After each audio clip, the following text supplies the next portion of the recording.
रावी नदी पर जो शाहपुर कंडी बैराज यानी बांध बना, इसके बाद पाकिस्तान का पानी रुका। एक खबर तो पाकिस्तान की यह है।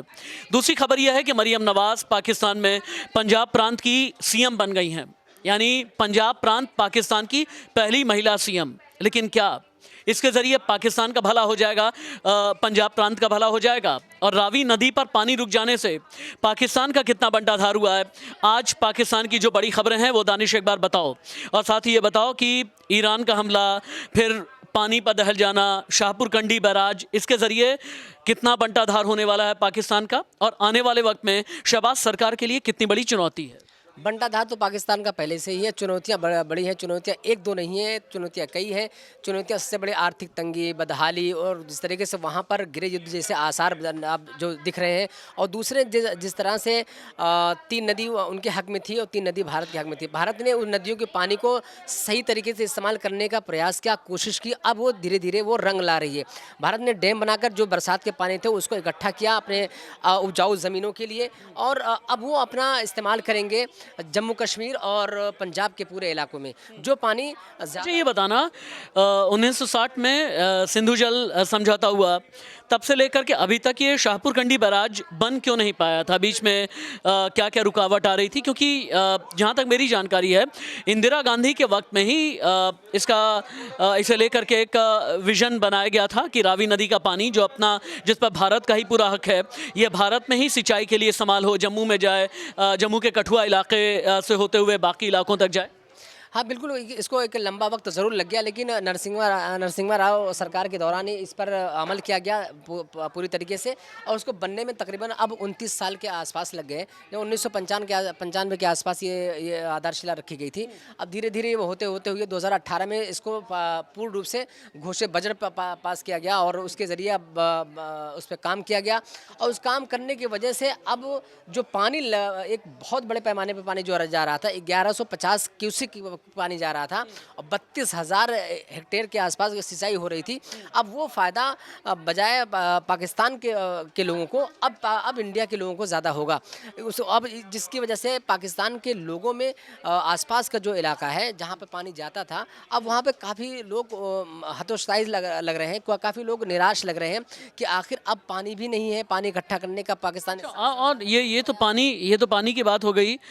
गरीबी का हाल क्या है? क्योंकि खबर इस तरह की है कि एक बहुत बड़ी आबादी, करोड़ों की आबादी ऐसी है जो 219 या 220 रुपए रोज़ाना जिसकी कमाई भर है पाकिस्तान में। तो ऐसे में शहबाज इकॉनमी कैसे बचाएंगे? शहबाज लोगों की पॉकेट में पैसे कैसे डालेंगे?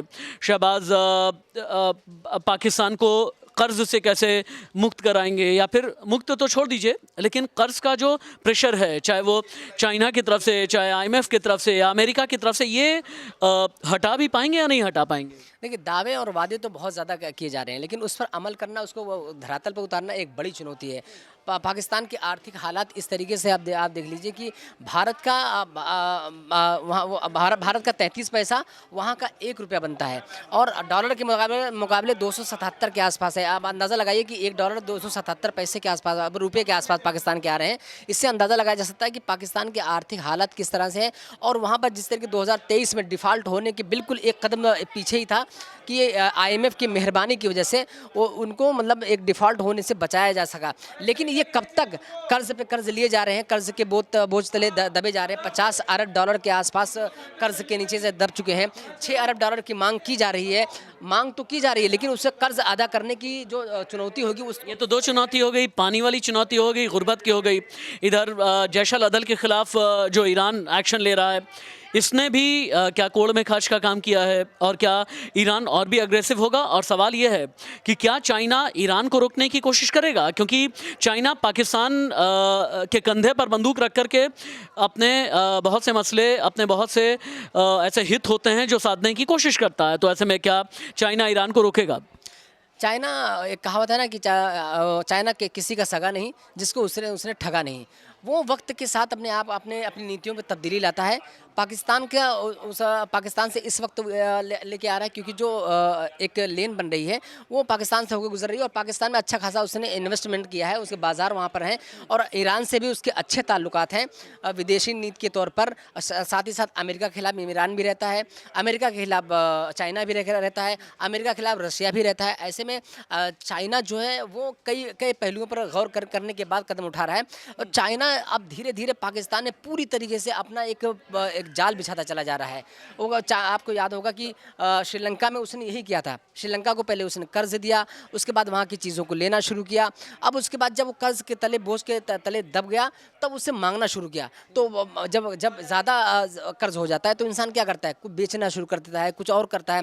तो वही चीज़ पाकिस्तान में अब चाइना भी कर रहा है। और जहाँ तक पाकिस्तान का सवाल, पाकिस्तान के इस वक्त रिश्ते आप देख लिए ईरान से भी अच्छे नहीं हैं, भारत से हमेशा उसकी कभी रिश्ते अच्छे नहीं रहे और उसके बाद बांग्लादेश से उसे जग जाहिर है किस तरीके से वहाँ के रिश्ते। मतलब मान करके चलें कि पाकिस्तान का जो फ्यूचर है आने वाले वक्त में शहबाज सरकार, शहबाज के निज़ाम बनने के बाद वो भी बहुत ज़्यादा बदलने वाला नहीं है।